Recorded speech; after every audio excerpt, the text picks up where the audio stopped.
দেখতে পাচ্ছ সবাই? ক্লিয়ার শুনতে পাচ্ছ সকলেই? হ্যাঁ স্যার।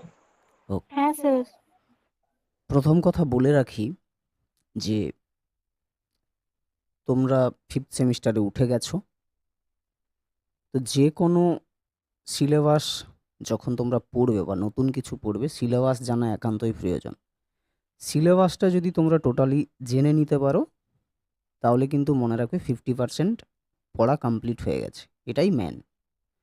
মানে গরু গাধার মতো যদি আমরা পড়ে যাই না, তাহলে ওই অ্যাকচুয়ালি পড়াই হবে, অন্য কিছুই হবে না। তো তোমাদের এইবারে দুটো পেপার, ওকে?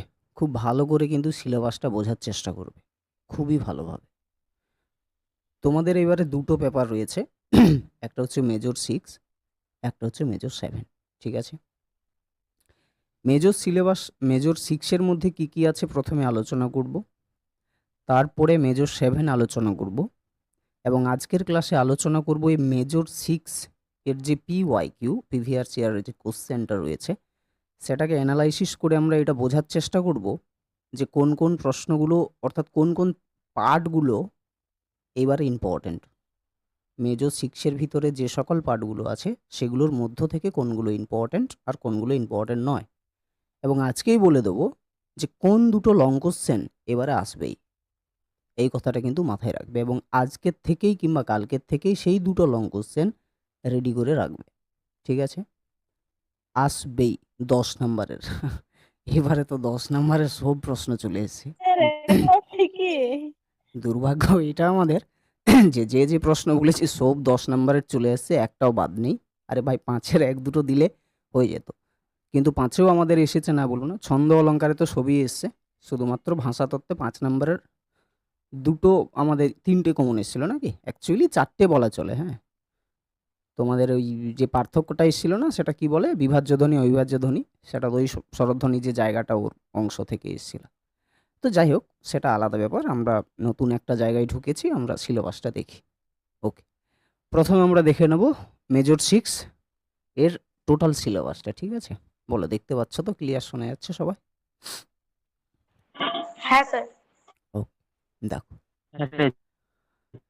প্রথমে রয়েছে আমাদের 19 শতকের সাহিত্য। হ্যাঁ, অর্থাৎ 19 শতকের গীতি কবিতাগুলোকেই সাধারণত টার্গেট করা হয়েছে। এই সেমিস্টারে তোমাদেরকে পড়তে হবে 19 শতকের যে কবিতাগুলো আছে সেইগুলো, এবং পরবর্তী যে সেমিস্টার তোমরা 6 সেমিস্টারে উঠবে তখন তোমাদেরকে পড়তে হবে 20 শতকের কবিতা, ঠিক আছে?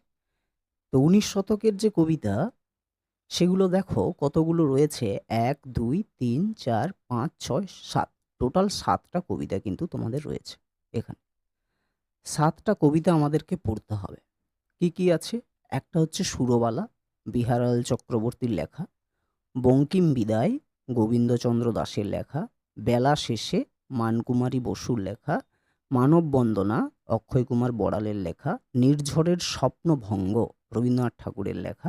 মেঘদূত, রবীন্দ্রনাথ ঠাকুরের লেখা। আর নিরুদ্দেশ যাত্রা, রবীন্দ্রনাথ ঠাকুর। অর্থাৎ 3টে আমরা রবীন্দ্রনাথ ঠাকুরের জায়গায় কিন্তু পাচ্ছি, যেটা সঞ্চয়িতা কাব্যগ্রন্থের অন্তর্গত। এখন মেন বিষয় হচ্ছে, এই কবিতাগুলো আমি দেখে দেখে এখানে পড়ে দিলাম যে এগুলো সিলেবাসে আছে, কিন্তু এই কবিতাগুলো থেকে কি পড়বো, কেমনভাবে পড়বো, সেটা যখন এই যে প্রশ্নপত্রটা, যেটা আমরা একটু পরে আলোচনা করব, এখান থেকে তোমরা কিন্তু বুঝতে পেরে যাবে যে কবিতাগুলো কতটা ইম্পর্ট্যান্ট, ঠিক আছে? এইটা করলেই মোটামুটি অর্ধেক সিলেবাস শেষ হয়ে গেল তোমাদের মেজর 6-এর। ওকে, তো আমাদের 7টা কবিতা, এই 7টা কবিতাই তোমাদেরকে লাইন ধরে ধরে পড়ানো হবে, বোঝানো হবে কোন লাইনগুলো ইম্পর্ট্যান্ট, কোন লাইনগুলো থেকে তাৎপর্য পরীক্ষাতে প্রশ্ন দেই, যে এই লাইনটার মর্মার্থ লেখো বা এই লাইনটার তাৎপর্য লেখো, সেগুলো প্রত্যেকটা জিনিস তোমাদেরকে দিয়ে দেওয়া হবে। হ্যাঁ, কোন কাব্যগ্রন্থের থেকে নেওয়া হয়েছে, কোন পত্রিকায় প্রকাশিত হচ্ছে, সমস্ত কিছু।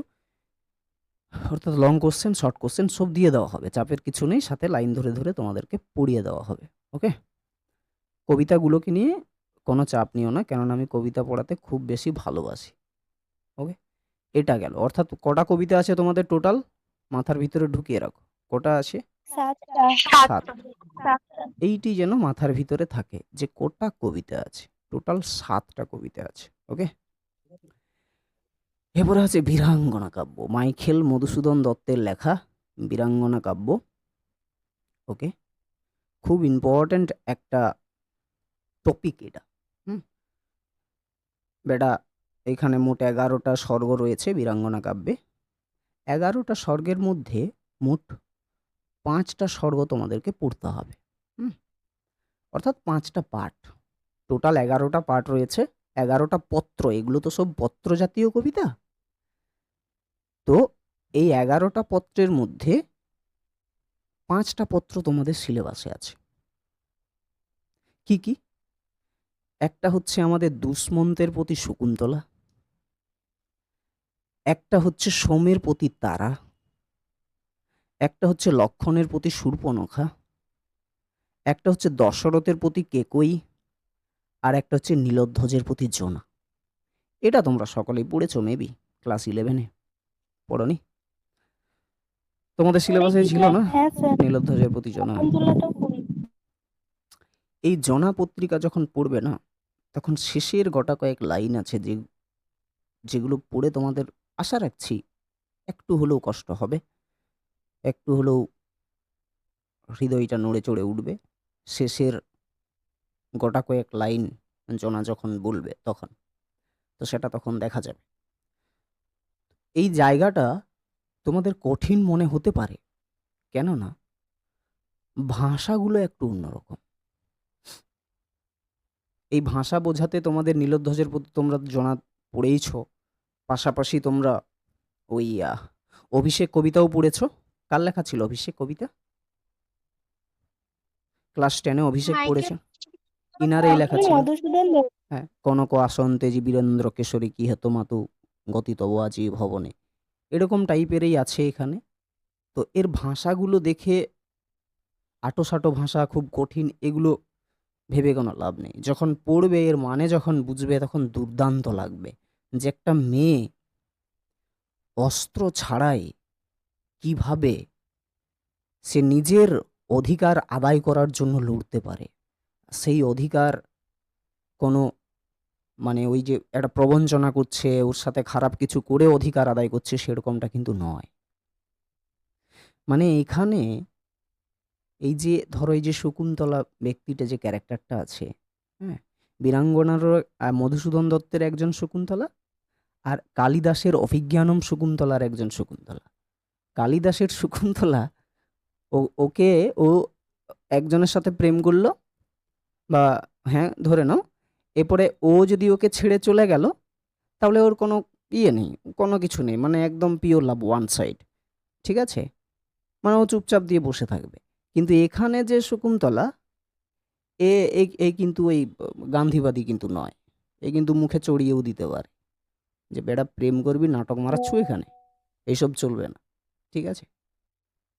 তো এ কিন্তু মুখে কথা বলতে জানে, এ মুখে কথা বলতে জানে, এ মুখে কথা বলতে জানে, এ মুখে কথা বলতে জানে, এও মুখে কথা বলতে জানে।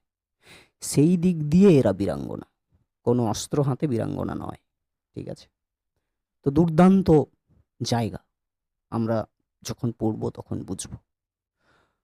হুতুম পেঁচার নকশা বলে একটা উপন্যাস আছে তোমাদের, বড় উপন্যাসটা, কালীপ্রসন্ন সিংহের লেখা। আচ্ছা, তার আগে বলে নাও আমাকে, বীরাঙ্গনা কাব্যের 11টা পত্রের মধ্যে মোট কতগুলো পত্র আছে? 5টা। 5টি। এটা ভালো করে মনে রাখবে, এটা কিন্তু পরীক্ষাতে আসে, ঠিক আছে, পরীক্ষাতে কিন্তু এটা আসে। কটি পত্র লিখেছেন? এবং 5টি। মোট 5টি পত্র লিখেছেন নয় রে পাগল, 11টা পত্র লিখেছে, আর মোট সরি 5টা স্যার। সিলেবাসে আছে, ঠিক আছে। 21টা পত্র লিখতে চেয়েছিল, হ্যাঁ, অভিদকে কেন্দ্র করে। তো যাই হোক, সেটা ছাড়।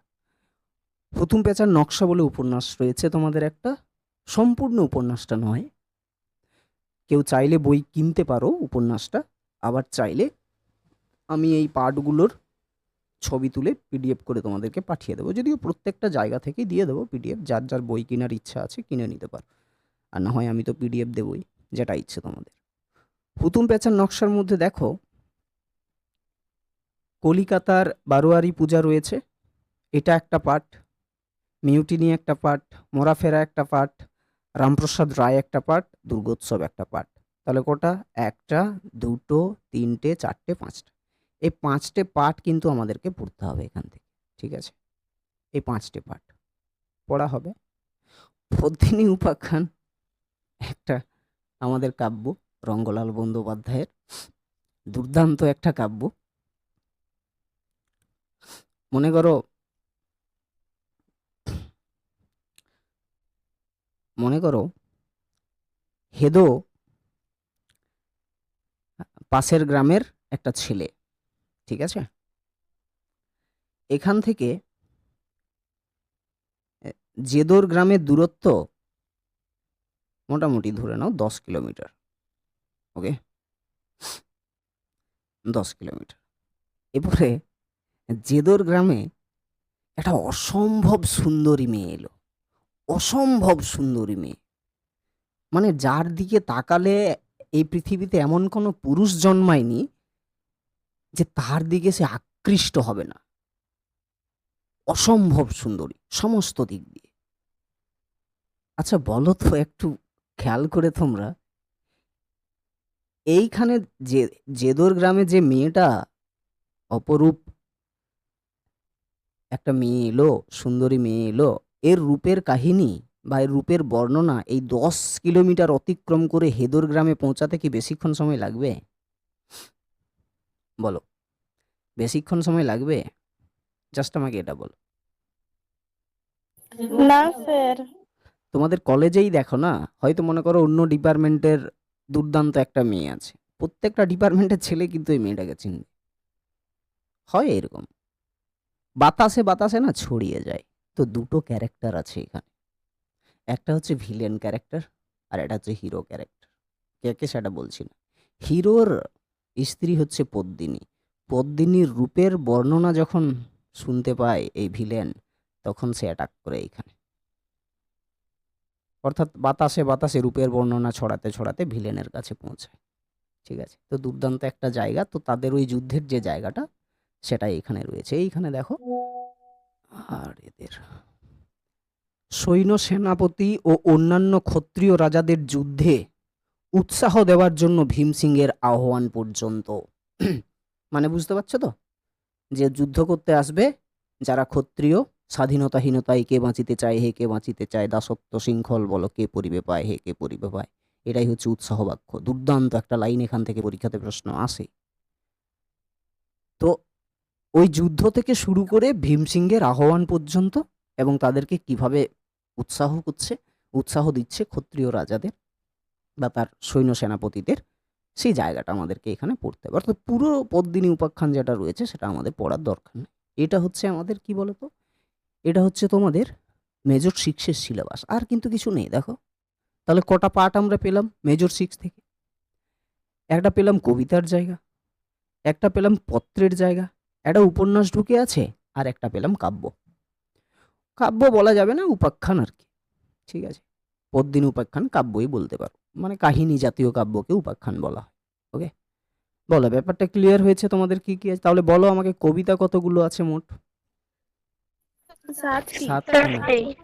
বীরাঙ্গনা কাব্যের বা বীরাঙ্গনা পত্র কাব্যের 11টা পত্রের মধ্যে কতগুলো পত্র তোমাদের সিলেবাসে অন্তর্ভুক্ত করা হয়েছে? 5টা।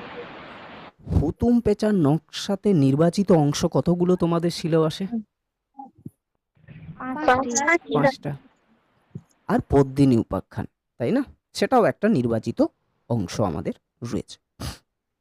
এই গেল আমাদের কি বলতো মেজর 6-এর সিলেবাস। এরপরে এই মেজর 6-এর যে সিলেবাসের যে প্রশ্নপত্র সেটা একটু পরেই আমরা কিন্তু অ্যানালাইসিস করব। ওকে? তখন বুঝে যাবে কোথায় কি পড়তে হবে। বলো, মেজর 6 ক্লিয়ার হয়ে গেছে তো সবার? তোমাদের ক্লিয়ার? হ্যাঁ স্যার। হ্যাঁ স্যার। এরপরে মেজর 7। ওই যে আমাদের একটা প্রচলিত কথা আছে না, বেশি নাটক করিস না, তো ওই কথাটা বাবুরা ছেড়ে দিতে হবে। এখানে নাটকেই পড়তে হবে। ঠিক আছে? বাংলা নাটক ও প্রহসন। ঠিক। মাইকেল মধুসূদন দত্তের একেই কি বলে সভ্যতা বলে একটা নাটক আছে, দুর্দান্ত একটা নাটক। ঠিক আছে? হাসিও লাগবে, মানে কমেডি নাটক এটা। হ্যাঁ, 1860 খ্রিস্টাব্দে প্রকাশিত হয়। মাইকেল মধুসূদন দত্তর দুটো প্রহসন, একটা হচ্ছে একেই কি বলে সভ্যতা, আর একটা হচ্ছে বুড়ো শালিকের ঘাড়েরও। দুটোই 1860 খ্রিস্টাব্দে প্রকাশিত। ঠিক আছে? তো মাইকেল মধুসূদন দত্তের একেই কি বলে সভ্যতাটা আমাদেরকে পড়তে হবে এবং লাইন ধরে ধরে পড়তে হবে। কেন? কারণ লাইন ভিত্তিক প্রশ্ন আসবে। আমি পড়াবো লাইন ধরে ধরে তোমাদেরকে, মানে ছেড়ে দেব না আর কি। হ্যাঁ, লাইন ধরে ধরে পড়ানো হবে, লাইন ভিত্তিক প্রশ্ন আসে। যদি বাবুরা কেউ কোনো ওই একটু চাল টাল খেলার চেষ্টা করো আর কি, হ্যাঁ, যে আমি পরীক্ষার আগে একটু হাতের লেখা লিখে নিয়ে যাব, ওই রকম যদি করো তাহলে বিপদে পড়বে। কারণ তোমার কাছে যদি 100টাও হাতের লেখা থাকে, তবুও কিন্তু তুমি সেই হাতের লেখা থেকে কোনটা যে পরীক্ষার উত্তরের তোমার হাতের লেখা চাইছে তুমি খুঁজে পাবে না। কেন? কারণ টেক্সট ভিত্তিক প্রশ্ন আসে এখানে। এই কথাটা কিন্তু মাথায় রাখবে। ঠিক আছে? সুতরাং ক্লাস করা একান্তই প্রয়োজনীয়। প্রথমেই বলে দিলাম আর কি। হ্যাঁ, আমরা কেউ তো ধোঁয়া তুলসী পাতা নয়। তো এরপরে দেখো গিরিশচন্দ্র ঘোষের জোনা নাটক আছে। হ্যাঁ, এই যে জোনা নাটকটা, সেটা হচ্ছে ওই নীলোধ্বজের প্রতি জোনা, যে তার জায়গা থেকেই। হ্যাঁ, তো সেই কারণে নীলোধ্বজের প্রতি জোনা আমরা পুরোপুরিভাবে ডিটেলসে জানার পরে, একেই কি বলে সভ্যতা নাটক শেষ করার পরে আমরা জোনাতে আসতে পারি, না হয় অচলায়তনে যেতে পারি। হ্যাঁ, জোনা বলে একটা নাটক আছে গিরিশচন্দ্র ঘোষের। দ্বিজেন্দ্রলাল রায়ের আছে আমাদের শাহজাহান, আর রবীন্দ্রনাথ ঠাকুরের অচলায়তন। গোরা উপন্যাসটা পড়েছ? গোরা নয়, হ্যাঁ স্যার। হ্যাঁ, ইয়েতে কি উপন্যাস ছিল, উপন্যাস একটা ছিল না রে, ক্লাস 9-এ না কিসে, 9-এ না কি একটা ছিল না, না ওরেই একটা রূপ আর কি, এটা আমি ভুলে যাচ্ছি যদিও, ছেড়ে দে। তো মোট আমাদের কটা নাটক আছে, কটা বল? আমাদের নাটক আছে 1টা, 2টো, 3টে, 4টে। মোট 4টে নাটক কিন্তু এখান থেকে পড়তে হবে আমাদেরকে। তার মধ্যে 2টো নাটক আমাদেরকে স্পেশালি ভাবে পড়তে হবে লং কোশ্চেনের জন্য, আর 2টো নাটক আমাদেরকে শর্ট কোশ্চেনের জন্য পড়তে হবে। মানে ব্যাপারটা হলো 2টো নাটক স্পেশালি ভাবে লং কোশ্চেনের জন্য আমরা পড়ব, যেটা থেকে প্রশ্ন আসবেই। তো সেটা প্রশ্ন অ্যানালাইসিস করে আমরা বুঝে নেব কি আসবে কি আসবে না। আর ওই 2টো থেকে তো যখন স্পেশালি পড়বো তখন শর্ট কোশ্চেন তো পাবোই পাবো, হ্যাঁ কি না? 2টো থেকে মোটামুটি 3 6খানা 8খানা প্রশ্ন তো পাবোই। কারণ 4টে নাটক থেকে যদি 24টা প্রশ্ন দেই তো টোটাল, হ্যাঁ কি না? কি রে, হ্যাঁ স্যার। তাহলে 4টে নাটক থেকে যদি 24টা প্রশ্ন দেই, তাহলে তুমি যদি ডিভিশন করো তাহলে প্রত্যেক প্রত্যেক জনের ভাগে কটা করে পড়বে? ছোটা। 6টা করে। তাহলে 2টো যদি আমি করি তাহলে আমার অলরেডি 12টা কোশ্চেন হয়ে যাবে। এই কারণেই বলছি, কারণ ওটা আমরা স্পেশালি ভাবে পড়বো। তাহলে 12টা শর্ট কোশ্চেন হয়েই গেল। কটা করতে হয়? 15। 3টে কোশ্চেন না, যদি কেউ, কথার কথা বলছি, এগুলো বলা উচিত নয়, কানটা খাড়া রাখলেও 3টে কোশ্চেন হল ম্যানেজ হয়ে যায়, হ্যাঁ কি না? হয়তো রে, তোমরা স্যার বলবি কি? এইসিতে তোমরা করেছো, নাটকগুলো বন্ধ করো। এই এইসি ছিল না পরীক্ষাটাই কিছুদিন আগে? স্যার খাতা নিয়ে নিয়েছিল আমার। কার রে এই, কি রে, এই পরীক্ষা থেকে খাতা নেয় কোথায়? স্যার আমি অনেক দিদিকে জিজ্ঞেস করুন। আরে না, অ্যাকচুয়ালি কি বলতো, অনেক কলেজে না ছাড় দিয়ে দেয় এটাতে, হ্যাঁ, যে যা পারবে করো। আসলে স্যার এই জানেন 2 মিনিট আগে দিল, আর তারপর স্যার যে মানে দুটো স্যার ছিলেন, একটা ম্যাম ছিলেন, তো ম্যামটা নিয়ে নিয়েছিলেন। তারপরে স্যারটা আমাকে বলছে কি এটা বাড়াবাড়ি হয়ে গেছে, বলছে তুই তুই কর, পুরা কাঁদিস না, বলছে তুই কর তোরটা, তারপরে খাতা দিবি জমা। তারপর আমি করলাম, তারপর খাতা জমা দিলাম। ও মানে সেই ইয়ের মতো নাকি, সেই মেরে নিয়ে ফুল চন্দন দিয়ে ভাত খাওয়ানো। তো যাই হোক, না স্যার, আসলে স্যার প্রীতিকে দিয়ে দিল, আমাকে দেয় নাই। তার ওই জন্য আমার স্যার, আমি তো কাঁদছিলাম তখন স্যাররা ওরকম করলো। তাহলে একজনের সাথে ঠিক কাজ করা হয়নি, সম অধিকার দেওয়া উচিত ছিল না। তবে স্যার প্রীতি গল্প করে না, প্রীতি দোষ ছিল না স্যার, আমারই ছিল একটু, তো ওই জন্য নিয়েছিল। কিন্তু অন্য অনেক সবাই গল্প করছিল, কারোলাই নেই, শুধু আমারই নিয়ে নিয়েছিল। ও, তো যাই হোক, আসলে ব্যাপারটা কি হয় বলো তো, ব্যাপারটা এই যে সিলেবাসটা তোমাদের এইসি না, এইসি তো নাকি এসি? এইসি সম্ভবত। এই হ্যাঁ, তো এইটা না কলেজে দেখবে পড়ানো-টড়ানো হয়নি। কারো এমন কলেজ আছে যেটা পড়ানো হয়েছে তোমাদের? আছে কি? হ্যাঁ স্যার, আমাদের কলেজে হয়। কাদের কলেজে হয়? আমাদের পড়ায় না স্যার। নিস্তারিণী কলেজে আমাদের স্যার। নিস্তারিণী কলেজ পড়ায়। তাহলে নিস্তারণী কলেজ তাহলে পড়ায়। মানে যে কলেজ যেরকম স্যার অ্যাডভান্স আর কি। নিস্তারিণী কলেজে যতগুলো মানে সাবজেক্ট থাকে না সবেরই ক্লাস হয় প্রত্যেক দিন। তাহলে তো খুবই ভালো বিষয়। কারণ দেখো নিস্তারণী কলেজ, জেকে কলেজ, দুটো কলেজ খুব একটু রেগুলার কলেজ আর কি, ঠিক আছে? এই দুটো কলেজ পড়াবে। অন্যান্য কলেজে দেখবে ওই স্যার হয়তো আমরা শুনেছিলাম যে আমাদেরও হয়, কিন্তু সে বিকাল দিকে হয় না, তো কেউ ক্লাস অ্যাটেন্ড করে নাই, মানে যাদের দূরে ঘর, আমরা যেমন করি নাই। ও আচ্ছা, আচ্ছা। সে যাই হোক। তো যাই হোক দেখবে অনেক কলেজে এগুলো ছাড়-টাড় দিয়ে দেয় আর কি, হ্যাঁ? হল কালেকশন করে। আর তো যাই হোক এই কথা নিয়ে আমাদের ইয়ে করার দরকার নেই। এটা YouTube এ ছাড়তে হবে, হ্যাঁ? নাহলে কমেন্ট করে ভরিয়ে দেবে যে এই হচ্ছে ক্লাস। তো যাই হোক কটা নাটক আছে বলো? ৪ টে নাটক আছে, ঠিক আছে? 4টি। একটা একে কি বলে সভ্যতা, একটা জোনা, একটা শাহজাহান, একটা অচ্ছলায়তন। ওকে? এই ৪ টে নাটকের মধ্যে ২ টো নাটক আমাদেরকে পড়তে হবে। আর কি ২ টো নাটক স্পেশালি ভাবে পড়তে হবে। আর ২ টো নাটক আমরা নরমাল পড়ে পার করব। কিন্তু লাইন ধরে, ধরেই পড়ব, ওকে? তো এই যে মেজর 7 এর যে ব্যাপারটা, এটা পরবর্তী সময়ে আমরা কোয়েশ্চেন অ্যানালাইসিস করব। আজকে আমরা যে প্রশ্নটা অ্যানালাইসিস করব সেটা হচ্ছে মেজর 6 এর ব্যাপারটা, হ্যাঁ? অর্থাৎ মেজর 6 এর যে ব্যাপারটা সেটা। কেমন? তাহলে শুরু করা যাক। বলো, প্রশ্ন দেখতে পাচ্ছ? হ্যাঁ স্যার। হ্যাঁ স্যার। এটা হচ্ছে তোমাদের মেজর 6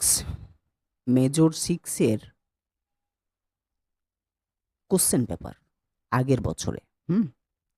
অর্থাৎ যে সকল দাদা দিদিরা এইবারে কমপ্লিট করলো, অর্থাৎ 6 সেমিস্টারে পরীক্ষা দিল, হ্যাঁ? তোমাদের আগের ব্যাচ তো ওরাই, তাই না? তো ওদের অর্থাৎ তোমাদেরই প্রিভিয়াস ইয়ারের প্রশ্নটা।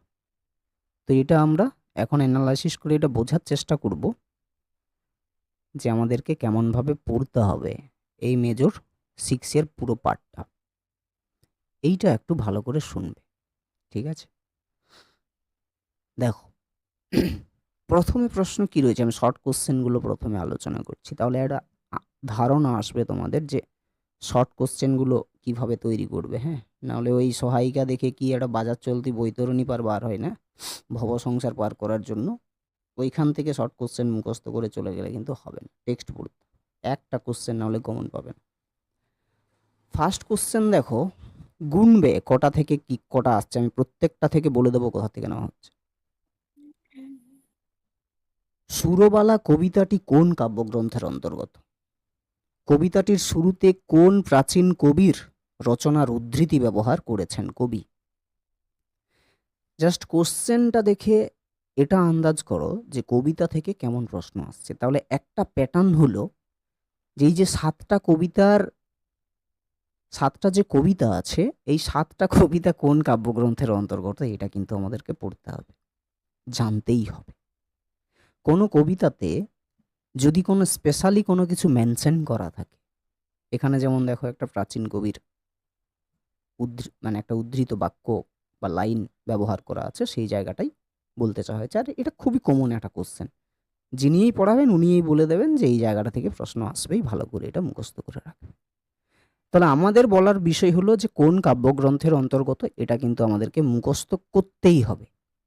আমি ক্লাসের শুরুতেই 7টা কবিতার কোন কাব্যগ্রন্থের অন্তর্গত একটা লিস্ট বানিয়ে তোমাদেরকে পাঠিয়ে দেবো, সেটা দেওয়ালে চিটিয়ে নেবে, ঠিক আছে? মুখস্থ করো না করো প্রতিদিন একবার করে তাকাবে, 3 মাস তাকালে না মুখস্থ করলেও মুখস্থ হয়ে যাবে, ঠিক আছে? বোঝা গেল? তাহলে কোন কাব্যগ্রন্থের অন্তর্গত এটা কিন্তু ফার্স্ট, ওকে? কবিতা থেকে মার্ক করবে কটা প্রশ্ন আসছে, ওকে? এরপরে দেখো কি রয়েছে। তারই পরে ভাসে তরণী হিরণ কোন কবিতার উদ্ধৃতি? তরণী হিরণ এর অর্থ লেখো। তাহলে ব্যাপারটা বোঝার চেষ্টা করবে, কবিতা থেকে অর্থগত দিক দিয়েও কিন্তু প্রশ্ন আসছে। এরপরে এই যে তরণী হিরণ, এটা থেকে প্রশ্নটা দিয়েছে মানে কি এই একটা গভীর অর্থ রয়েছে বলেই দিয়েছে, না হলে দিত না নর্মাল, যে কাকা মানে কি, দাদা মানে কি, গাছ মানে, ছাগল মানে, এগুলো দিত না, না হলে এর একটা স্পেশালি অর্থ আছে বলেই দেওয়া হয়েছে। তাহলে সেই স্পেশালি জিনিসগুলো কিন্তু আমাদেরকে পড়তে হবে, আর টেক্সট ধরে ধরে পড়তে হবে, লাইন ধরে ধরে পড়তে হবে, না হলে কিন্তু আমরা কোনো রকম ভাবেই অ্যান্সার করতে পারবো না। তাহলে এই যে তারি পড়ে ভাসে তরণী হিরণ, তারি পরে পড়ে সন্ধ্যা কিরণ, তারি মাঝে বসিয়ে নীরব হাসি, হাসিছ কেন, আমি তো বুঝি না কি লাগি তোমার বিলাস হেন, যখন তুমি প্রথম ডেকেছিলে কে যাবে সাথে, চাহিনু বারেক তোমার নয়নে নবীন প্রাতে। এই যে কবিতাটা, এই কবিতাটা কোন কবিতার উদ্ধৃতি, মানে ব্যাপারটা বুঝতে পারছো? এইটা কিন্তু মিডিল জায়গা থেকে নেওয়া হয়েছে, নিরুদ্দেশ যাত্রা কবিতা থেকে। তাহলে নিরুদ্দেশ যাত্রার মিডিল একটা লাইন থেকে তুলে দিয়ে বলল যে এটা কোন কবিতার উদ্ধৃতি। তাহলে আমাদেরকে এটাও ভালো করে বুঝতে হবে যে কোন কবিতার কোন লাইনগুলো ইম্পর্টেন্ট। আমরা পুরোপুরি তো নিরুদ্দেশ যাত্রা যে কবিতাটা রয়েছে, আমরা এত বড় কবিতাটা তো আর মুখস্থ করতে পারি না, তবে মোটামুটি কবিতার আলোচনা দেখে ওর প্রেক্ষাপট অনুযায়ী আমরা এটা বুঝতে পারবো যে কোন কবিতার কোন লাইনগুলো ইম্পর্টেন্ট। সেটা বলার দায়িত্ব আমাদের, আমার বোঝার দায়িত্ব আমার, মানে বোঝানোর দায়িত্ব আমার, মনে রাখার দায়িত্ব তোমাদের। ঠিক আছে? তাহলে এই জিনিসটা মনে রাখবে যে কোন একটা লাইন তুলে দেবে, বলবে এটা কোন কবিতা লাইন, আসবেই একটা প্রশ্ন এই ধরনের। ওকে, বোঝা গেল বিষয়টা কি বললাম? এটা গেল সেকেন্ড প্যাটার্ন। সেকেন্ড প্যাটার্ন বোঝা গেল। এটা কিন্তু দেখো পুরোটা কবিতা থেকে চলছে। বলো বুঝতে পেরেছো? Question number pattern 2। হ্যাঁ স্যার, তাহলে কটা প্রশ্ন হলো কবিতা থেকে? দুটো প্রশ্ন এলো। দুটো। ভালো করে দেখো সুরবালা কবিতাটি কোন কাব্যগ্রন্থের অন্তর্গত। ভালো করে দেখো এখানে মানকুমারী বসুর প্রথম কাব্যগ্রন্থ কোনটি। মানকুমারী বসুর কবিতা বেলা শেষে হলেও এখানে প্রশ্নটা কিন্তু ঘুরিয়েছে। এখানে বলা হয়নি, পরেই দিয়েছে রে দেখ, বেলা শেষে কবিতাটি কোন কাব্যগ্রন্থের অন্তর্গত। তাহলে দেখো এই কাব্যগ্রন্থের অন্তর্গত এটা কতটা ইম্পর্টেন্ট। তাহলে আমাদেরকে 7টা কিন্তু মনে রাখতে হবে, দুটো আসবে, আবার না হলে একটা তো আসবেই। 7টার মধ্যে যদি 1 নাম্বারও পাও সেটা অনেক ব্যাপার। কিন্তু এখানে একটা অন্য টাইপের প্রশ্ন ঢুকিয়েছে, যেটা কাঙ্ক্ষিত নয় বলা যাবে না, যে আসবে না এরকম টাইপের এটা নয়, এলেও দিতে পারে, কারণ যিনি লিখছেন উনার প্রথম কাব্যগ্রন্থ তো আসতেই পারে, তাই না?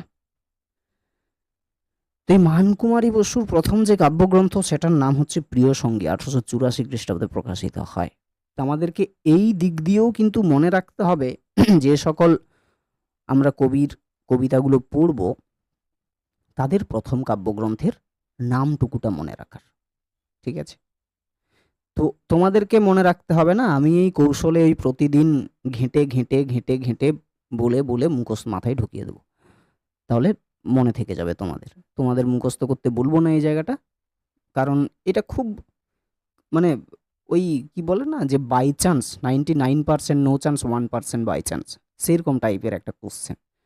ঠিক আছে? তো যাই হোক, ওইটা মনে করিয়ে দেওয়ার দায়িত্ব আমার। শুধু তোমাদের মনে রাখার দায়িত্ব কোন কবিতাগুলো কোন কাব্যগ্রন্থের অন্তর্গত, আর আমি তোমাদেরকে এটা মনে করিয়ে দেব, বা ওই ঘুরিয়ে পেঁচিয়ে ক্লাসের মাঝে মাঝে বলে বলে যে প্রত্যেকটা কবির প্রথম কাব্যগ্রন্থ কিভাবে কি হচ্ছে না হচ্ছে। ঠিক আছে? ক্লিয়ার জায়গাটা? ক্লিয়ার? তাহলে হ্যাঁ, স্যার। কাব্যগ্রন্থ হ্যাঁ, এটা স্যার। কিন্তু আমাদের ইম্পর্টেন্ট। হ্যাঁ, এটা তাহলে কটা কবিতা থেকে হলো প্রশ্ন? 3টা। 3টে। 3টে। ও, নেক্সট, চিরানন্দ চিরপ্রিয় কোন কবিতার অংশ, কার উদ্দেশ্যে এই উক্তি? তাহলে ব্যাপারটা বুঝতে পারছো তো? ভালো করে দেখো কোন কবিতার অংশ, কত বড় ইম্পর্ট্যান্ট একটা জায়গা। কোন কবিতার অংশ মানে কি, যে কোন কবিতার উদ্ধৃতি, এটাও তো একটা উদ্ধৃতি, তাই না? এই যে চিরানন্দ চিরপ্রিয়, এই কবিতাটা দেখো বলা হচ্ছে কি বলতো, যে জগদীশ কত যুগ হলো শেষ, আসিয়াছি এ বিদেশ, কোথা হে স্বদেশী সখা হৃদয়ের ধন, কোথা তুমি হে আত্মীয়, চিরানন্দ চিরপ্রিয়, খুঁজিছ না ডাকিছ না, এ আর কেমন। তাহলে এই যে চিরানন্দ চিরপ্রিয়, দেখো স্পেশালি একটা লাইন, এক কিছুগুলো চরণের মাঝের একটা লাইন তুলে ডাইরেক্ট বলে দিল যে কোন কবিতার অংশ। এটা বেলা শেষে মানকুমারী বসুর। তো যাই হোক, আমাদের এখান থেকে এইটুকু আমরা বুঝতে পারছি যে লাইন তুলে আমাদেরকে এইরকম প্রশ্ন দেবে যে কোনো একটা লাইন দেবে, লাইন দিয়ে বলবে কোন কবিতার অংশ, ঠিক আছে, কার উদ্দেশ্যে এই উক্তি। এই জায়গাগুলো কিন্তু আমরা মনে রাখবো, সেটা ক্লাসে যখন কবিতা আলোচনা করব তখনই তোমাদের মাথার ভিতরে ঢুকে যাবে, চাপ নেওয়ার কিন্তু কোনো দরকার নেই। তাহলে কবিতা থেকে কটা প্রশ্ন হলো? 4টে প্রশ্ন হলো। আমি ঢালিব করুণ ধারা, আমি ভাঙ্গিব পাষাণ কারা। ছত্রগুলিতে কবি কোন দার্শনিক ভাবনায় অনুপ্রাণিত? এটাও একটা কবিতা, কবিতা থেকেই নেওয়া হয়েছে আমাদের, নির্ঝরের স্বপ্নভঙ্গ বলে রবীন্দ্রনাথ ঠাকুরের। তাহলে দেখো কবিতা থেকে কটা কোশ্চেন এখন অবধি পেলাম? বলো। 5টা কোশ্চেন পেলাম। তাহলে কবিতা থেকে মোট 5টা কোশ্চেন। কটা কবিতা আছে? 7টা কবিতা আছে। কবিতা থেকে 5টার নিচে প্রশ্ন কিন্তু যাবে না, হয় 5টা থেকে প্লাস হতে পারে, 5টা থেকে কিন্তু মাইনাসে যাবে না, কারণ 7টা কবিতা আছে। একটু তোমরা নিজেরাই বলো, প্রশ্নগুলো কি খুব কঠিন এসেছে? কোশ্চেনের ধরন দেখে কি মনে হয় কোন কাব্যগ্রন্থের অন্তর্গত কোন লাইন থেকে দেওয়া হয়েছে? বলো, কঠিন কোশ্চেন এগুলো? এগুলোকে কি কঠিন কোশ্চেন মনে হয়? এগুলো কঠিন কোশ্চেন নয়, কিন্তু তখন কঠিন যদি তোমার কবিতাটা সম্পর্কে কোনো আইডিয়া নেই, কবিতার লাইন সম্পর্কে কোনো আইডিয়া নেই, ঠিক না? বলো, কে কি বলছিলে? 11-12 তো এরমই ছিল স্যার।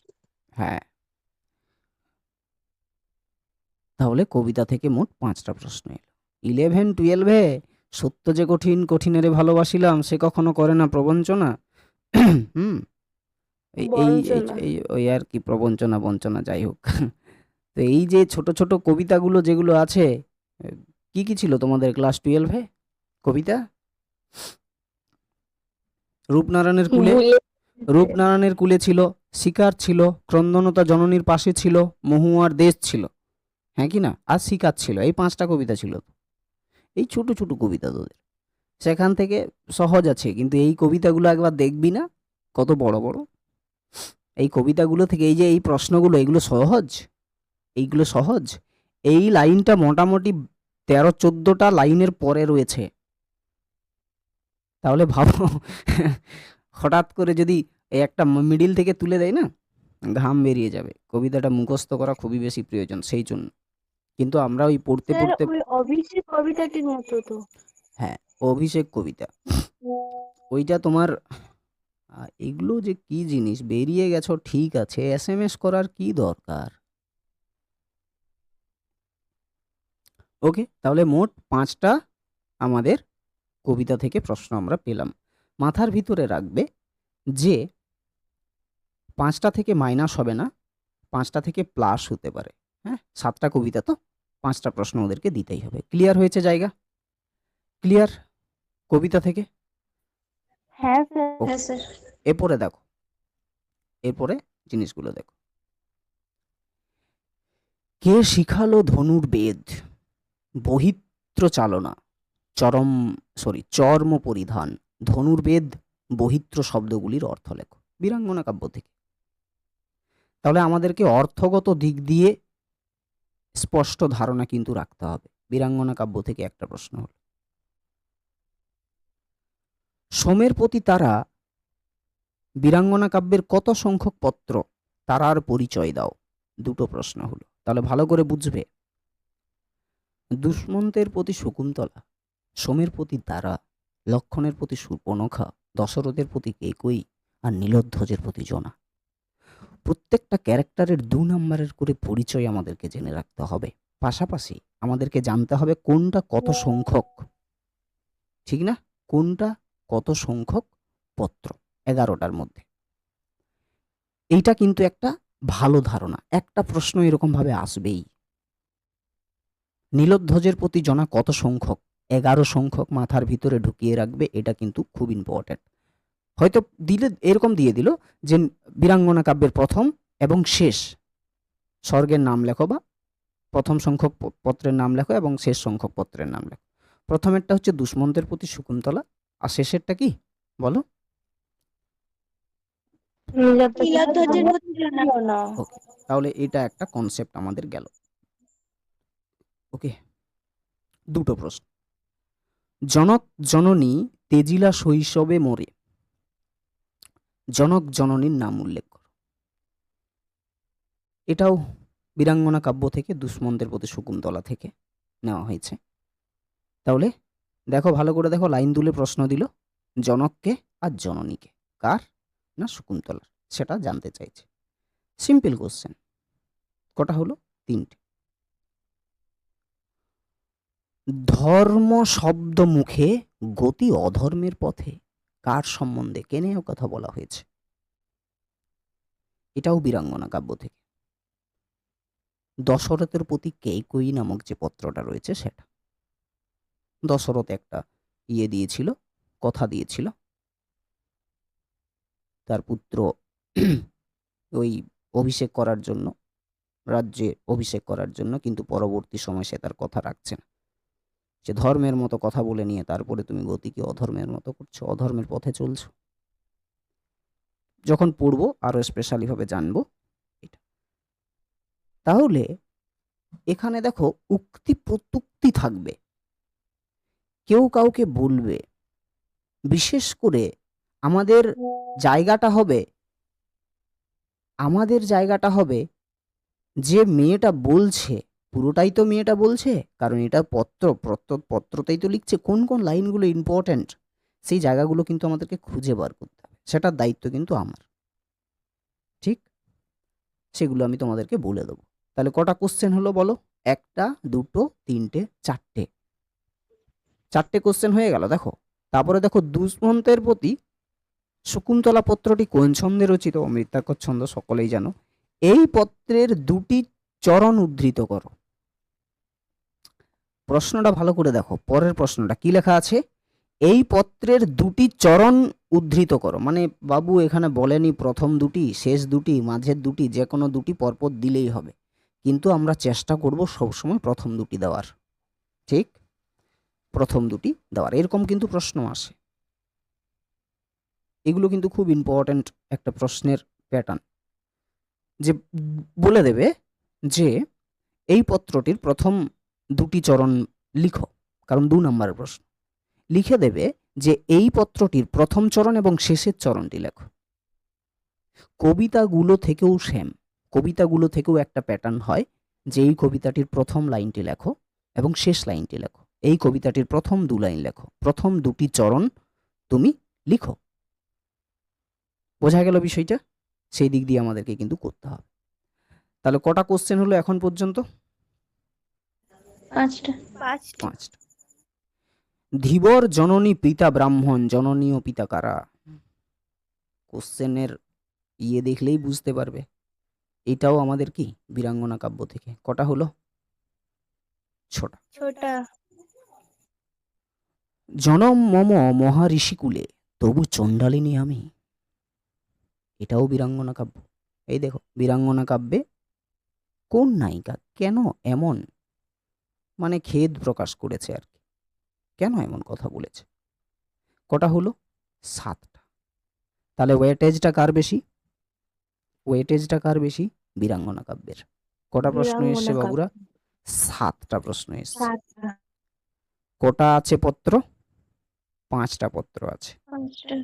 এই কবিতা থেকে কটা কবিতা আছে? 7টা কবিতা আছে। এর ওয়েটেজ কম, কিন্তু এইবারে এর ওয়েটেজ বাড়তেও পারে, কিন্তু 5টার নিচে আসবে না, 5টার উপরে যেতে পারে। কেননা কবিতা থেকে মোট 5টা শর্ট কোশ্চেন দিয়েছিল, আর বীরাঙ্গনা কাব্য থেকে মোট 7টা শর্ট কোশ্চেন দিয়েছে। ঠিক না? তাহলে ভালো করে লক্ষ্য করো, যদি কবিতা প্লাস বীরাঙ্গনা কাব্য ভালো করে করো, তাহলে 5 + 7 = কত হয় রে? 12। 12। 12। যদি ভালো করে করো তাহলে, আর এইরকম যদি কোশ্চেন পড়ে, তাহলে 12টার 12টাই করতে পারবে, না হয়তো 10টা পারবেই। ওকে, জাস্ট দুটো টপিক থেকে, জাস্ট দুটো, এখনো তো দুটো বাকি আছে। এরপরে দেখো হুতুম পেঁচার নকশা। হুতুম পেঁচা নকশার প্রথম ও দ্বিতীয় ভাগের প্রকাশকার উল্লেখ করো। এটা হুতুম পেঁচার নকশার কোন সংস্করণ ব্যবহৃত হয়? ওকে, গ্রন্থের আখ্যানপত্রে কি লেখা ছিল? দুটো। কলকাতার বারোয়ারি পুজো যেটা আছে সেটাও হুতুম পেঁচার নকশা থেকে 3টে। তিনি এই কবি গাওয়ানার মান বাড়ান, কার কথা বলা হয়েছে? পক্ষীর দলের সৃষ্টিকর্তা কাকে বলা হয়েছে? এটাও। 2 নিপাত রঘুবর্তীর নিপাত, এটা হলো মাঘের 2 নিপাত 3 নিপাত, এটাও আমাদের ইয়ে থেকে, হুতুম পেঁচার নকশা থেকে। তাহলে কতগুলো হচ্ছে বলো? 1টা, 2টো, 3টে, 4টে, 5টা। এখান থেকেও 5টা, আরও আছে, এইটা একটা, 6টা। তাহলে মোট কটা প্রশ্ন হলো ইয়ে থেকে? মোট 6টা। ছোটা। তাহলে হুতুম পেঁচার নকশা থেকেও 6টা।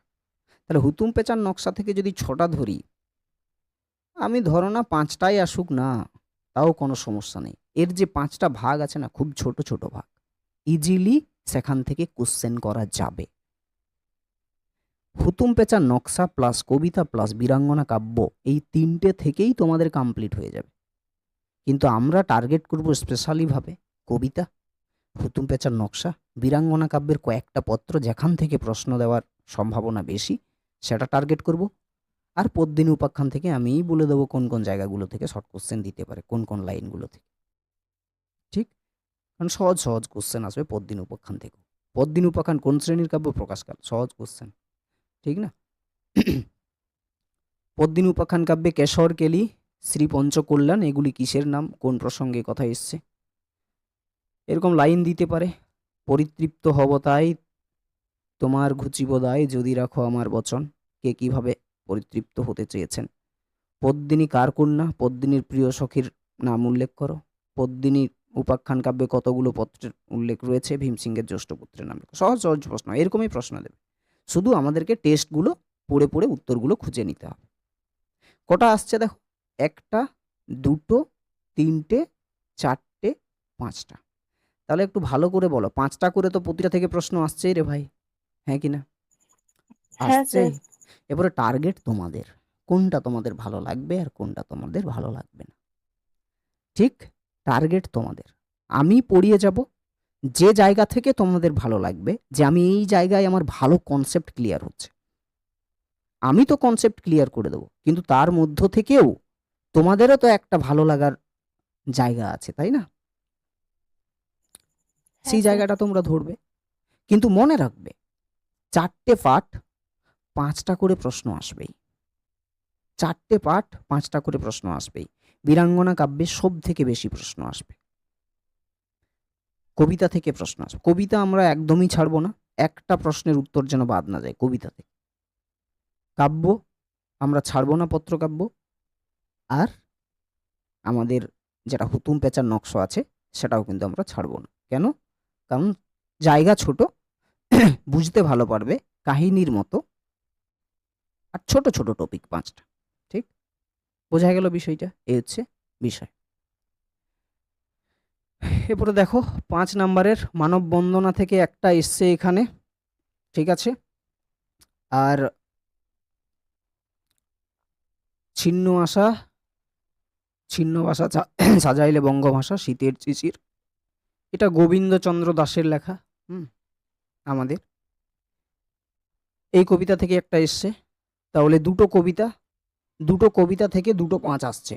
মানে হিসেব করে দেখা গেল যে কবিতা থেকে 2টো 5 আসছে। তাহলে আমাদেরকে, আর দেখো লাইন তুলে তুলে কার সম্বন্ধে কেন এ কথা বলা হয়েছে কবিতাটি অবলম্বনে বুঝিয়ে দাও। এবং এইখানে দেখো মানববন্দনা কবিতার ছত্রদ্বীর ভাবার্থ মানেই হচ্ছে এই দুটির বিষয়, মানে বিষয়বস্তু কি বলতে চাইছে এই দুটো লাইন। ঠিক, তাহলে এর বিষয়বস্তু বা আক্ষরিক অর্থ বা ভাবার্থ বা মানে গূঢ়ার্থ বা তাৎপর্য যে কোনো শব্দ ব্যবহার করতে পারে এই ভাবার্থের জায়গায়। তাহলে লাইন তুলে কিন্তু প্রশ্ন দিচ্ছে, সেই কারণে আমাদের লাইনগুলো খুব বেশি ইম্পর্টেন্ট। তাহলে কবিতা থেকে দুটো 5 নাম্বার কিন্তু এলো।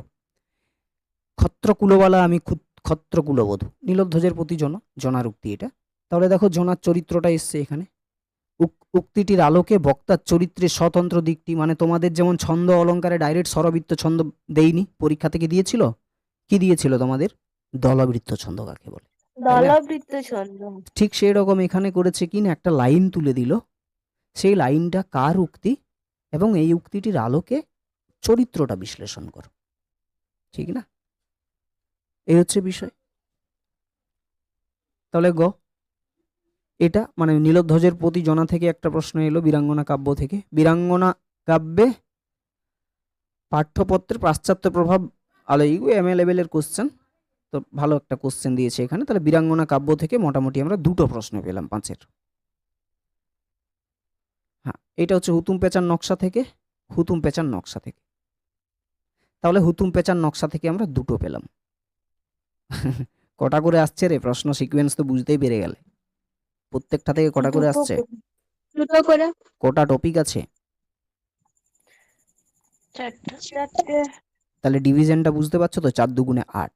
এইখানে দেখো, এতএব রায় দর্পণে আমায় হেরিতে সম্মত হবে। ওই যে আমাদের আলাউদ্দিন খেলজি, সে বলছে আমি পদ্মিনীর রূপ দেখবে, তো সে বলছে আয়নাতে যেন আমি তাকে একবার দেখবো আর কি, সেই জায়গাটা। তো কিভাবে দর্পণে তার রূপ দেখানো হয়েছিল পাঠ্যাংশ অবলম্বনে লেখো, এইটাই ইম্পর্টেন্ট হয় একটু। এত ভাবি পত্র লিখি দুধ পাঠাইলো। সিনেমাটা দেখে হ্যাঁ, তাহলে দুটো, সিনেমাটা দেখেছি। গুড। তাহলে দেখো দুটো করে আসছে, তাহলে আমরা টার্গেট নিতে পারি, টার্গেট আমরা নিতেই পারি, যে কোনো জায়গা থেকে টার্গেট নিতে পারো। শকুন্তলা চরিত্র আসেনি মানে এবারে আসবে, সোজা হিসেব। বিষয়বস্তুগুলো দেই, কবিতা থেকে আমরা টার্গেট নেব, বীরাঙ্গনা কাব্য থেকে আমরা টার্গেট নেব, আর লং কোশ্চেনে পদ্মিনী চরিত্রটা আমরা টার্গেট নেব, এবারে পরীক্ষাতে আসবেই। ওকে, দেখো মেঘদূত, তা 5 নাম্বারেরটা বুঝতে পারলে তো? 5 নাম্বারের বাবুরা প্রত্যেকটা থেকে দুটো করে প্রশ্ন আসছে, ঠিক আছে? যে কোনো দুটো যদি টার্গেট নিয়ে নাও তাহলেই তো 4টে কোশ্চেন অ্যাটেন্ড হয়, হ্যাঁ কি না? 4টে কোশ্চেন তো হয়ে যায় হ্যাঁ 4টে, স্যার। কিন্তু আমাদেরকে 3টে টার্গেট করতে হবে, কারণ আমাদেরকে তো 5টা অ্যাটেন্ড করতে হবে না, সেই জন্য আমরা 3টে অ্যাটেন্ড করবো 5-এর জন্য, তো হয়ে যাবে, চাপের কিছু নেই। ওকে, লং কোশ্চেন দেখো 10-এর, রবীন্দ্রনাথের মেঘদূত কবিতাটি কালিদাসের মেঘদূত কাব্যের নব্য ভাষা। এটা মেঘদূত আমাদের কবিতা থেকে দিয়েছে, কবিতা থেকে মানে 4টে থেকে 4টে দেবে আর কি। কবিতা দেখো বীরাঙ্গনা কাব্য, হুতুম পেঁচার নকশা, পদ্মিনী উপাখ্যান। লং কোশ্চেনের জন্য আমরা স্পেশালিভাবে টার্গেট করব পদ্মিনী উপাখ্যান, খাতায় লিখে রাখো। পদ্মিনী চরিত্র, পদ্মিনী চরিত্র দেইনি মানে এবারে দিতেই হবে, কারো বাপের ক্ষমতা নেই টাকানোর। ভীমসিংহের চরিত্র দিয়েছে পদ্মিনীর স্বামী, পদ্মিনীর চরিত্র, হ্যাঁ তোমাদেরকে পাঠিয়ে দেওয়া হবে কাল পরশু, এখন থেকে মুখস্থ করতে শুরু করে দিও, ঠিক? আর এখানে ভালো করে দেখো, বীরাঙ্গনা কাব্যের শূর্পণখার চরিত্র দিয়েছে, দিয়েছে তো রে। এর অভিনবত্বের দিকগুলি বিশ্লেষণ করো, মানে ওটাই অ্যাকচুয়ালি। শূর্পণখাকে আমরা কি বলে দেখি রে? নাক কাটা, তাই তো রে, হ্যাঁ কি না? হ্যাঁ স্যার। কিন্তু এই শূর্পণখার এর ভিতরেও যে একটা প্রেম আছে, প্রেম, ভালোবাসা, এও যে ভালোবাসতে পারে, এও যে কাউকে প্রেমপত্র দিতে পারে, সেটাই দেখিয়েছেন এখানে মাইকেল মধুসূদন দত্ত। ইনি এমন একজন ব্যক্তি, এই মাইকেল মধুসূদন দত্ত, যিনি রামকে ভিলেন দেখিয়েছেন এবং রাবণকে হিরো সাজিয়েছেন মেঘনাদ বধ কাব্যে। আজ পর্যন্ত সেরকম কোনো কেউ সমালোচনা করতে পারেনি, এতটাই দুর্দান্ত লেখনী তার, ঠিক? তো এখানে আমরা এটা দেখব। এবারে ভালো করে মনে রাখবে আমাদের শকুন্তলার চরিত্র আর এই দিক দিয়ে পদ্মিনীর চরিত্র, এই দুটো প্রশ্ন আসবেই আমার যতদূর অবধি মনে হচ্ছে, ঠিক আছে? আর একটা প্রশ্ন এই জায়গাতে যে প্রশ্নটা দিয়েছে বীরাঙ্গনা কাব্য থেকে, এখান থেকে মনে রাখবে যে বীরাঙ্গনা কাব্যকে কত মানে পত্রকাব্য বলা যায় কিনা আলোচনা করো। এই 3টে কোশ্চেন তোমাদের জন্য প্রচন্ড পরিমাণে ভাইটাল। পত্রকাব্য হিসাবে বীরাঙ্গনা কাব্যের সার্থকতা বা বীরাঙ্গনা কাব্যকে পত্র জাতীয় কাব্য বলা যায় কিনা তা নিজের ভাষায় আলোচনা করো। শকুন্তলার চরিত্র, ঠিক আছে। আর একটা হলো কার চরিত্র বললাম এখানে? পদ্মিনী। পদ্মিনীর চরিত্র, ঠিক আছে। এগুলো দেখো, এগুলো গোটা গোটা কোশ্চেন, তো গোটা গোটা কোশ্চেনগুলো মুখ থেকে বেরিয়ে যাবে, কিন্তু এই লাইন তুলো কোশ্চেন যতক্ষণ না আমরা পড়বো স্পেশালি ভাবে ততক্ষণ না কোনটা কোন কবিতার নিরিখে কোন প্রেক্ষাপটের নিরিখে ইম্পর্টেন্ট হবে সেটা বোঝা যাবে না। তো এটা পড়তে পড়তে বলে বলে যাবো, ওকে। আর এইরকম তোমাদের এই লাইনগুলোর স্পেশালি ভাবে একটা নোটস তোমাদেরকে প্রোভাইড করা হবে। প্রত্যেক 2টো কিংবা 4টে লাইনকে মানে পরপর ওই 4টে লাইন করে আমি অ্যাড করব এবং তার তাৎপর্য লিখে লিখে তোমাদেরকে দেবো, ঠিক আছে। অর্থাৎ প্রত্যেকটা লাইন এর তাৎপর্য তোমরা কিন্তু পেয়ে যাবে নোটস আকারে, হ্যাঁ। সেখান থেকে স্টার দেওয়া থাকবে যে এগুলো এগুলো ইম্পর্টেন্ট, সেগুলো দেখবে, ওকে। বলো, ক্লিয়ার হয়ে গেছে এটা? Question paper clear? Long question বাবুরা, স্যার। 4টে থেকে 4টে প্রশ্ন আসবে, যে কোনো 2টো করতে হবে। পদ্মিনী উপাখ্যান টার্গেট থাকবে আমাদের বীরাঙ্গনা কাব্য। এই 2টো লং কোশ্চেন আমরা টার্গেট করব 10-এর জন্য, বীরাঙ্গনা কাব্য, পদ্মিনী উপাখ্যান, ওকে। কারণ কবিতা থেকে 7টা লং কোশ্চেন এরকম ভাবে করা যায় না। তবে এইটুকু মনে রাখবে, 7টা কবিতা থেকে এমন একটা করে প্রশ্ন দেওয়া হবে, যে প্রশ্নটা প্রত্যেকটা প্রশ্নের উত্তর হবে তখন যখন তোমরা একদমই পারবে না। 7টা কবিতা থেকে 7টার বিষয়বস্তু দেওয়া হবে স্পেশালি ভাবে, এবং ধরো কবিতা থেকে এমন একটা কোশ্চেন ঢুকিয়েছে যেটা তোমার মাথার উপর দিয়ে যাচ্ছে, কিন্তু তুমি বুঝতে পারছো যে এটা এই কবিতার অংশ, বিষয়বস্তুটা তখন লিখে চলে আসবে। 5 যদি হয় তো অবশ্যই সেখানে 3 নাম্বার দিয়ে দেবে, ঠিক আছে। এগুলো ক্রিটিক্যাল সিচুয়েশন হিসেবে ব্যবহার করতে হয়। তো আমাদের এতটাই দুর্ভাগ্য নয় যে সেই জায়গা হয়তো আমরা পৌঁছাবো না, তার আগেই আমরা সমস্ত কিছু করে ফেলবো, ওকে। লং কোশ্চেন আমরা টার্গেট নিলাম তাহলে বীরাঙ্গনা কাব্য এবং পদ্মিনী উপাখ্যান। বলো, কোশ্চেন পেপার ক্লিয়ার? সিলেবাসটা কি বড় হলেও অ্যাকচুয়ালি সিলেবাসটা ছোট, কিন্তু সিলেবাসটা বড়, কিন্তু যদি তুমি গভীরভাবে দেখো তাহলে ছোট। আর এইটা আমরা পরবর্তী সময়ে আমরা আলোচনা করব, হ্যাঁ। যখন আমরা নাটক শুরু করব না, সেই যে তখন আমরা আলোচনা করব এটা, ওকে। যাই হোক, বল রে হ্যাঁ স্যার। নন্দ্র। ওরে বাপ রে, এ তো সেই তো যেদিন সেই সাজেশন ক্লাস দিয়েছিলাম না তোমাদের, সাজেশন ক্লাস লেখানোর জন্য মনে পড়ে? হ্যাঁ স্যার। হ্যাঁ। 4th সেমিস্টারে স্পেশাল সাজেশন ক্লাস, সেই দিন মনে হয় 27 জন যুক্ত হয়নি। না স্যার, বেশি ছিল, 28 পর্যন্ত ছিল। যাই হোক, সেদিন 32 জন ছিল টোটাল। তাই নাকি রে? আচ্ছা। হ্যাঁ স্যার, অনেক ছিল। 32 জন ছিল। ও সবাই জয়েন হয়েছিল ওই দিন। বুঝলাম। যাই হোক,